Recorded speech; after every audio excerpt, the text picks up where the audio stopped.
లో మనం చూసుకున్నట్లయితే తెలంగాణలో ఉద్యోగులకు సంబంధించి పంచాయతీ కార్యదర్శుల సమస్యలు పరిష్కరించాలని చెప్పేసి టీపీఎస్ఏ వారైతే కోవడం అయితే జరిగిందనమాట.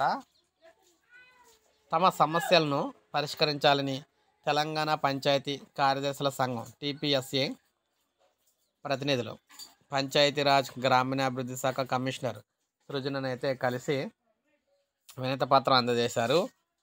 అన్ని పంచాయతీలను గ్రేడుల వారీగా విభజించి క్యాడర్ను కేటాయించాలని, పంచాయతీరాజ్ చట్టంలోని పలు నిబంధనలు సవరించాలని ఇక్కడ అభ్యర్థించారు. జూనియర్ కార్యదర్శుల క్రమబద్ధీకరణకు అవసరమైన సర్వీస్ను 2 ఏళ్లకు తగ్గించాలని, సీనియారిటీ ప్రాతిపదికన పదోన్నతులు కల్పించాలని వారైతే కోవడం అయితే జరిగిందనమాట. అయితే వాస్తవంగా చూసుకున్నట్లయితే ఈ ఉద్యోగులకు సంబంధించి కొంతవరకు అన్యాయం జరుగుతుందని చెప్పేసి వీరైతే చెప్పుకొచ్చారనమాట. అందువల్ల ఈ వారికి కూడా అన్యాయం కాకుండా సమస్యలు అయితే పరిష్కరించాలని చెప్పుకోవడం అయితే జరిగింది. ఇది మనకి ప్రజెంట్ గవర్నమెంట్ దగ్గరికి అయితే ఈ విషయం అయితే తీసుకెళ్తామని చెప్పేసి ఆవిడ చెప్పడం అయితే జరిగింది. ఇది మనకు అప్డేట్. ఒక లైక్ చేయండి, సబ్స్క్రైబ్ చేసుకోండి, మన ఛానల్ సబ్స్క్రైబ్ చేసుకోండి.